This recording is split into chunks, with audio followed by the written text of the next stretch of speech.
Good morning বন্ধুরা, কেমন আছো তোমরা সবাই? আশা করি সবাই খুব খুব খুব ভালো আছো। আমরাও সবাই খুব খুব খুব ভালো আছি। তোমাদের সবাইকে অনেক অনেক অনেক স্বাগত মুখার্জি ফ্যামিলি ব্লগসে। আজকের ব্লগিংটা আমি এখান থেকে স্টার্ট করছি। আজকের সকালটা কিন্তু বেশ সুন্দর, মেঘলা মেঘলা ওয়েদার আছে। বৃষ্টি হয়েছিল রাতে অল্প অল্প, তো আজকে ছাদে চলে এলাম। আগে প্রথমেই দেখি ছাদটার কি অবস্থা, গাছপালার কি অবস্থা, তাহলে ভাবলাম এখান থেকে ব্লগিংটা স্টার্ট করে। দেখো পাখুম কি করছে সকালবেলাতে, দেখো লাফাচ্ছে কিভাবে। পাপা গুড মর্নিং বলো। Good morning, have a nice day. আমি এইটাতে লাফাচ্ছি।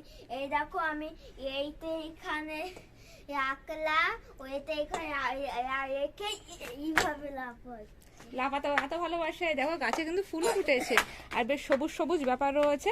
দেখো গাছের মানে পাতার ওপরে বেশ সুন্দর বৃষ্টির জল রয়েছে, ভালো লাগছে কিন্তু দেখতে। দেখো চারপাশটা, আর আকাশটা তো দেখলেই বুঝতে পারছো কতটা মেঘলা। আর এই পাশে দেখো জবা ফুল ফুটেছে, বেশ সুন্দর জবা ফুল ফুটেছে। আর জবা ফুলগুলো দেখো দেখাচ্ছে, এই দেখো দেখতে পাচ্ছ জবা ফুলগুলো, এই দেখো জবা ফুল, তিনটে জবা ফুল ফুটেছে। আর এই দেখো রাম তুলসী পাতা হয়েছে গাছটাতে, কত বেশি হয়েছে। গাছটা শুকিয়ে যাওয়ার মতো হয়েছিল, কিন্তু দেখছি বৃষ্টির জলে রাম তুলসী গাছটা বেশ সুন্দর দেখতে হয়েছে। রাম তুলসী আমি মানে পাখুমকে খাওয়াই অনেক ছোট থেকে। এটা মধু দিয়ে আমি সকালবেলায় খাওয়াই যদি পাখুমের সর্দি কাশি হয় তাহলে, আর আমাদেরও হলে আমরাও খাই। এটা কিন্তু সত্যি খুব উপকার দেয়। তো এখন কাজ জন্য আমরা এবার বাকি কাজে মন দিই। হ্যাঁ বলো। একটা কথা বলবো। ওই যে জবা ফুল, যে তিনটে জবা ফুল ফুটেছে, আমি সব ফুল তুলবো। এটা ওর কাছ থেকে ফুল ফুটলে ফুল তোলা।